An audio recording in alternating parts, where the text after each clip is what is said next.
Saudara, sebanyak 56,45% dari total keseluruhan pemilih merupakan generasi milenial dan Gen Z. Tak heran pemilih muda menjadi primadona dalam Pilpres kali ini.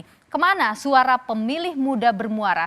Kita akan perbincangkan hal ini. Sudah hadir di studio Kompas TV, saudara, ada peneliti Litbang Kompas, ada Mas Toto Suryanintias. Mas Toto, terima kasih sudah bersama kita di sini. Sehat selalu, Mas Toto.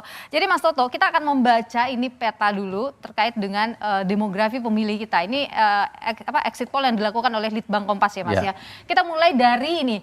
Kita mulai dari generasi. Ya. Gen Z ini kan pemilihnya besar sekali ya, Mas ya. Kemana suara mereka bermuara, Mas? Baik, pertama-tama Gen Z tidak besar suaranya ya. Jadi yang besar itu Gen Z plus Gen Y dan Gen Y Madya. Oke. Gitu ya. Jadi, gabung ya. Ya, jadi, nah dari 100% Gen Z itu yang memilih Prabowo 65%. Kemudian yang memilih Ganjar 89% itu ya. Yang memilih Anies 16,7%.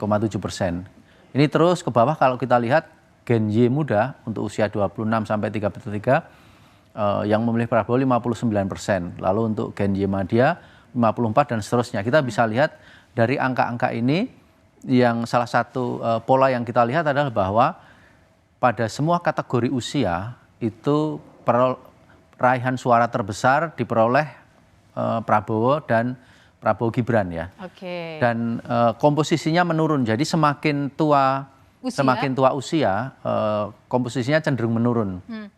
Oke. Jadi apa nih Mas sebenarnya yang menjadi daya tarik begitu dari Prabowo Gibran ini? Sebentar, saya tambah lagi. Oke. Yang kedua, kita lihat yang merah ya. Merah itu punyanya Mas Ganjar ya. Betul. Ganjar Mahfud. Jadi yang merah itu Gen Z ke bawah. Jadi Gen Z lalu Gen Y muda semakin tua dia semakin membesar. Jadi ini sesuatu yang berlawanan. Jadi kalau Prabowo itu pemilihnya semakin tua dari generasi ya dia semakin menurun. Di generasi baby boomer jadi mulai angka 56 sampai lansia itu hanya tidak sampai separuh bagian yang memilih. Padahal di bagian atas kan 65%. Sementara kalau Prabowo dia justru semakin Ganjar dia justru semakin meningkat. Di baby boomers angkanya sampai 21,3%. Apa yang mempengaruhi ini, Mas? Ini mirip juga seperti Anies. Anies juga semakin tua usia justru pemilihnya semakin banyak komposisinya. Dari masing-masing kelompok 100% dari masing-masing komposisi. Penyebabnya adalah bagaimana cara komunikasi dari kandidat dan bagaimana mereka dipersepsi oleh kandidat.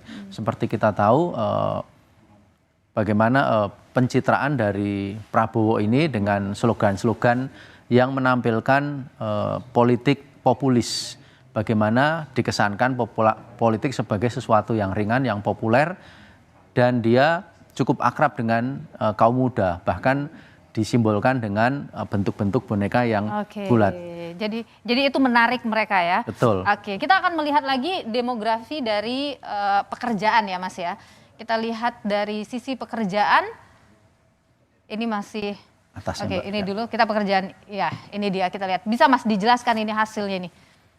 Ya, untuk komposisi pekerjaan ini sebetulnya yang kita paling spesifik ke sini mungkin ya. PNS ini menarik nih. Untuk PNS dan BUMN sebetulnya ini terikat dengan aturan normatif PNS, aparat, polisi, aparat dalam ini polisi dan tentara itu kan ada undang-undangnya yang mungkin mereka harus netral ya dalam hal ini tidak berpihak pada salah satu paslon. Dan kita lihat khusus untuk PNS memang dia masih bisa memilih. Komposisi pilihan terhadap Prabowo dan Anies ini relatif setara ya. Dalam arti dia masih bersimpangan. Sementara untuk Prabowo untuk Ganjar dia hanya 14%. Sementara untuk Prabowo dan Anies 35% dan 34%. Ya hanya itu yang bisa kita baca, tidak terlalu istimewa. Tapi sebetulnya komposisi dari pemilih terbesar dari pekerjaan ini sebetulnya yang paling besar itu adalah ibu rumah tangga dari segi jumlah nominal ya. Dan ibu rumah tangga kita lihat separuh lebih itu memang memilih Prabowo. Sementara pilihan kedua adalah kepada Anies 23% dan pilihan ketiga adalah pada Ganjar.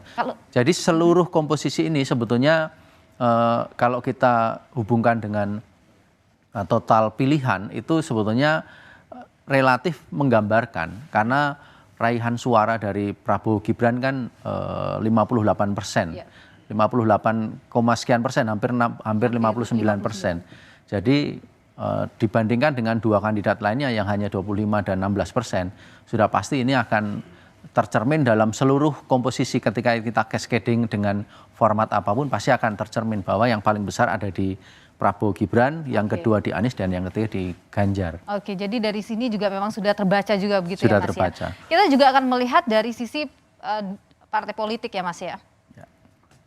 Sorry. Oke, kita lihat dulu dari pekerjaan yang berikutnya Mas. Oh sorry. Partai. Sorry, partai politik ya ini dia, peran parpol. Kita lihat peran parpol. Ya. Nah, nih. Oke, jadi ini 100% pemilih Anies ini mencakup terutama 26%-nya ditopang oleh pemilih PKS. Jadi 26% dari pemilih Anies ini adalah PKS, dari responden yang memilih PKS. Kemudian 16% itu adalah dari pemilih Nasdem dan 14% dari pemilih PKB sesuai dengan warnanya. Sementara untuk Prabowo Subianto mayoritas 30% itu adalah pemilih dari Gerindra. Sementara 14% itu dari Golkar dan 10% dari PDIP. Ya, jadi kita bisa lihat bahwa banyak pemilih PDIP yang mencakup 10% dari pemilihnya Prabowo. 100%-nya Prabowo itu 10%-nya ternyata pemilih PDIP. Sementara pemilih Ganjar 59%-nya adalah pemilih PDIP. Jadi 59%, kemudian 6,5% dari Golkar dan 6,5% dari PKB. Artinya kita bisa baca apa?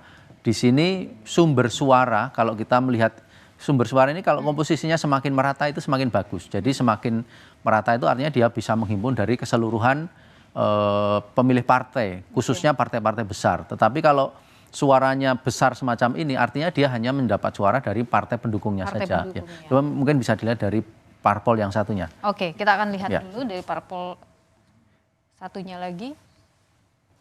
Atas, ya. Nah, ini kita bisa lihat, cek di sini. Pemilih PDIP, jadi pemilih PDIP ya, yang memilih Ganjar hanya 54,9, sementara yang memilih Prabowo 34,7. Sementara pemilih Gerindra yang memilih Prabowo 87,6%. Sama juga misalnya kita cek misalnya pemilih PKS. Pemilih PKS yang memilih Anies 65,2%. Jadi kita bisa bandingkan antara pemilih PKS, pemilihnya Ganjar dan pemilihnya Prabowo.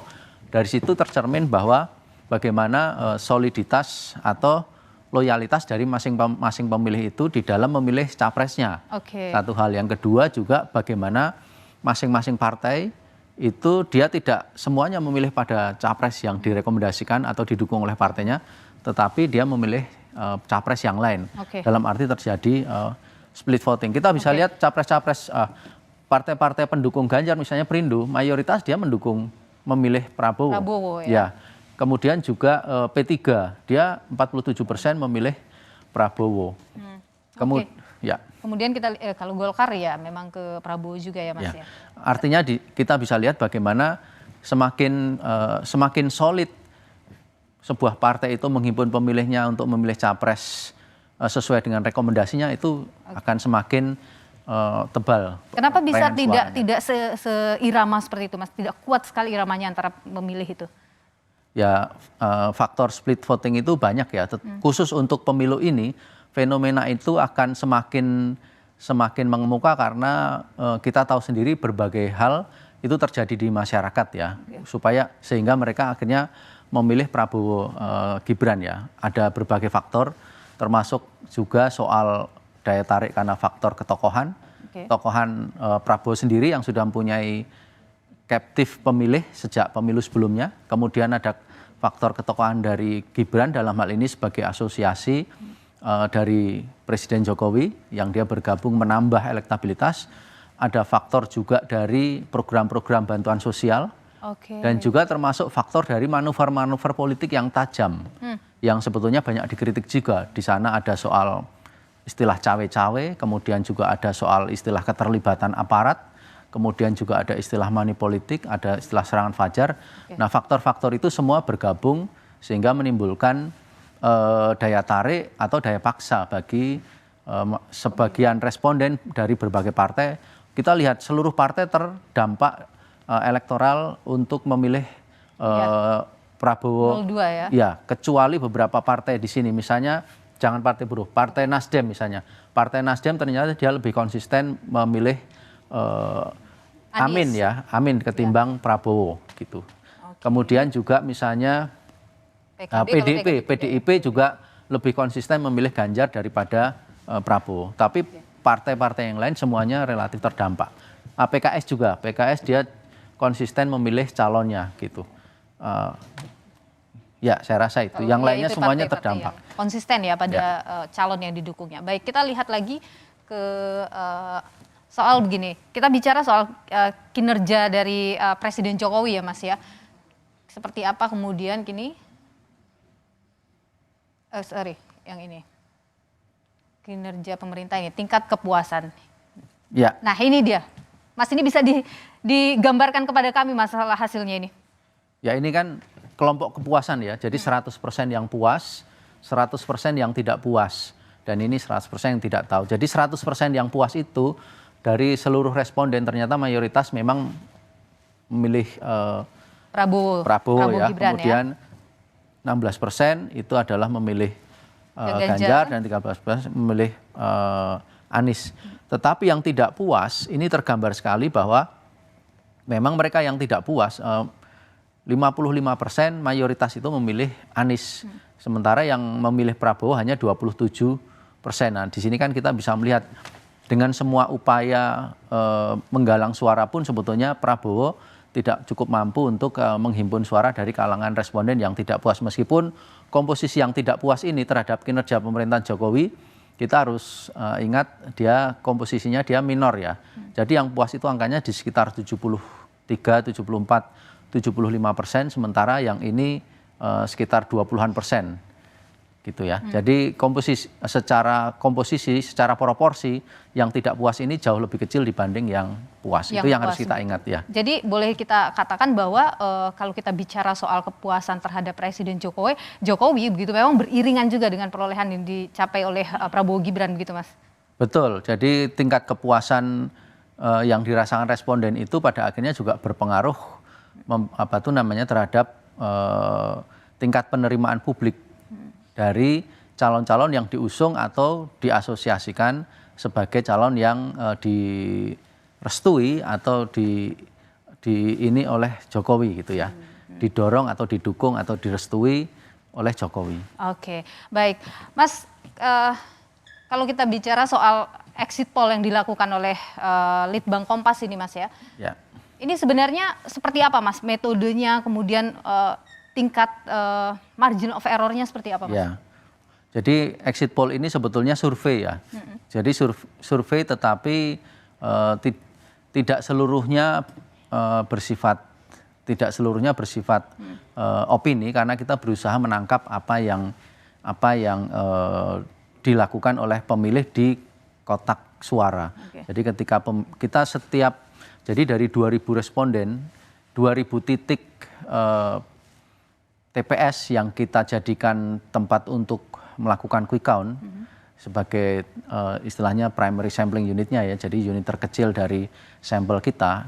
Di setiap TPS itu kita ambil 4 responden pada jam tertentu dengan urutan tertentu dengan komposisi tertentu. Sehingga kita mempunyai suatu pola yang ajak yang kita lakukan di 2.000 tempat ini. Dan kita menanyakan beberapa pertanyaan secara simpel. Jadi pertanyaan exit poll itu biasanya tidak terlalu banyak ya. Paling hanya cuma 15 atau 20 pertanyaan yang sifatnya mendasar.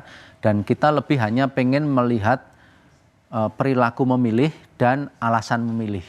Jadi fokusnya di situ. Fokus di situ, bukan di soal elektabilitas. Jadi angka-angka ini meskipun dia mempunyai kaitan banyak dengan elektabilitas, tetapi tidak bisa disangkutkan langsung kepada elektabilitas. Karena untuk elektabilitas kita sebaiknya tetap mengacu pada hasil quick count.